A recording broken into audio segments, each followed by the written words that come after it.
បាទសួស្តីពុកម៉ែបងប្អូនជាទីរាប់អានបាទគណៈពេលនេះខ្ញុំបាទរៀបចំអាងដាក់កង្កែបបាទអាងដាក់កង្កែបនេះគឺរៀបចំរួចរាល់អស់ហើយឥឡូវនេះកង្កែបក៏បានដាក់ដែរបាទនេះកង្កែបបាទកង្កែបនេះខ្ញុំដាក់លក្ខណៈបាយយោបាទអត់មានដាក់កស៊ូដាក់ខាងក្រោមទេបាទនេះលក្ខណៈកង្កែបធម្មជាតិអញ្ចឹងទៅយើងយូរឲ្យវាស៊ីចំណីម្ដងទៅដោយសារយើងវាកង្កែបវាចុះថោកបាទដល់ពេលកង្កែបចុះថោក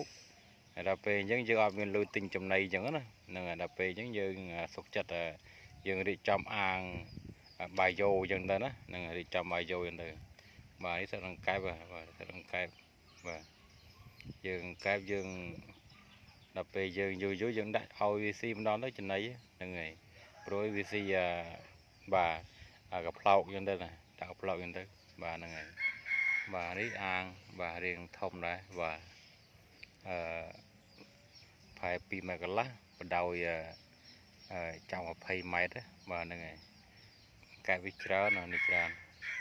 យើងអត់មានលុយទិញយើងអត់មានលុយទិញចំណីមានតែអញ្ចឹងទេបងប្អូនអើយហ្នឹងហើយមានអញ្ចឹងទេបាទវាធ្វើម៉េចអង្កែបលុយចុះថោកបាទការចុះថោកយើងត្រូវតែរៀបចំបាយយោអញ្ចឹងបាទអាលិចធ្វើកែបអាលិចបាទនេះនេះទៅកែបវាឡើងមកលើវាឡើងមកលើបាទនេះយើងដាក់ផ្លោកអញ្ចឹងទៅវាដាក់ផ្លោកកុំឲ្យវាក្តៅអញ្ចឹងហ្នឹងហើយដាក់កផ្លោកអញ្ចឹងទៅហ្នឹងហើយបាទអរគុណច្រើនហ្នឹងហើយចាំវគ្គក្រោយខ្ញុំថតបន្តទៀតដោយសារ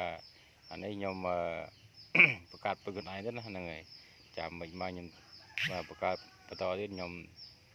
ថតធ្វើវីដេអូឲ្យបងប្អូនមើលទៀតណាបាទសូមអរគុណច្រើនបាយបាយ